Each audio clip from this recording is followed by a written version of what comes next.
So this is a video on example 11.9. We'll do one this time that has hydrogen and oxygen there, and you can kind of see how those rules on the previous page play a part. So dichromate ions oxidize iron 2 ions to iron 3 ions and are reduced to chromium. So once again, you might be given the ion form of these. Before and after, you have to pick out the important pieces. So dichromate, okay, is Cr2O7, 2 minus, okay, and it oxidizes iron 2. Okay, it forms iron 3. Chromium is reduced to chromium 3 plus. Now you're probably saying, well, there's no oxygen on this side. That's okay. We're gonna balance the redox reaction and we're gonna get the oxygen in the end. Okay, so let's do our 2 half reactions, and you can already see that the ion charge here overall will be 2 negative, 3 plus, 2 plus, 3 plus. The half reactions, you know that chromiums are gonna stay together, iron is gonna stay together. So the first one, let's do Fe2 plus goes to Fe3 plus. Okay, obviously we're gonna mass balance first, it's 1 to 1. Once we do the mass balance, then we're gonna do the overall charge. This one is a 2 plus, this one's in a 3 plus. Okay, and so we can only add electrons to balance the charge. We wanna add 1 electron to the right side. If we do that, the total right side becomes 2 positive. Mass is balanced.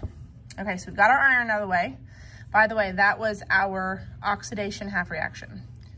Our reduction half reaction, okay, is gonna stem from this chromium ion here going to a 3 plus, okay? And if you wanted to do the oxidation states for this, you could.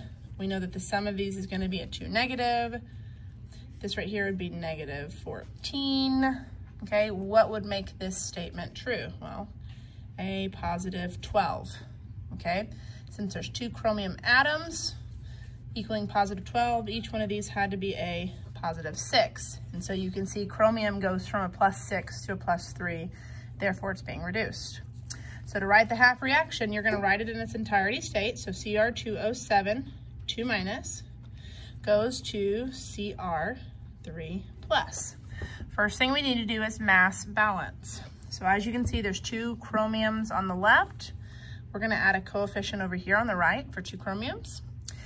You see that there's 7 oxygens on the left, but no oxygens on the right. So if you go to the previous page and you look at the rules for an acidic solution, okay, to balance O's for each oxygen needed, you're gonna add 1 H2O. So since there's 7 oxygens, we want to add 7 H2Os. Okay, now we have hydrogens to balance. We have a total of 14 on the right side. So in an acidic solution, to balance your hydrogens, you're gonna add as many H pluses as needed. So we need 14 H plus. Okay, so let's double check that all of our mass balances are correct. We have 14 H's, 14 H's. 2 chromiums, 2 chromiums, 7 oxygens, 7 oxygens. Our mass balance is good. Now we need to balance the charge. And instead of doing individual atoms, you do the entire left side charge, the entire right side charge. So on this left side, okay, we've got a 14 plus. For an ion here, you can look at the total charge as being 2 negative. So 14 plus and 2 minus gives me an overall 12 plus charge for the left side of my equation. On the right-hand side, we've got 2 times 3 plus, which is gonna be 6 plus, and this is a 0. Neutral element, or elements, compounds are neutral. So my overall charge here is 6 plus. So to balance the charge, we add electrons. Now here's a rule of thumb. If you've added electrons to the right side on the first equation, you're gonna be adding it to the left side on the second equation, and vice versa, okay? You won't ever have electrons added to the same side for each of the half reactions. So here's 12 plus, here's 6 plus. If we add in 6 electrons, that will balance the electronic charge between the two sides. We now have a 6 plus, 6 plus. Okay, so now that we're ready to add the equations, we need to look and see if our electron numbers are the same. This one has 6 electrons, this one has 1. So we need to multiply this top equation by a factor that will get me 6 electrons. And we also multiply each substance within it. Now we can add them together, left and right side. Once again, it doesn't matter the order. I kind of just start from the top and work my way down. So 6 Fe2 plus, 6 electrons, 14 H plus, Cr2O7, 2 minus.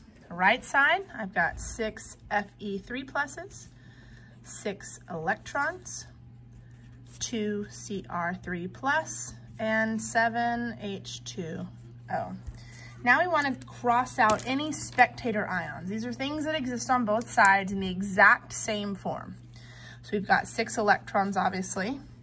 Nothing else really cancels. So our final balance net ionic for this reaction is going to be 6 Fe2 plus, 14 H plus, Cr2O7, 2 minus, yields 6 Fe3 pluses, 2 Cr3 plus, and 7 H2O. A couple of things about balancing redox. Once you get the final redox reaction balanced, everything should be mass balanced from left and right side, so reactants and products.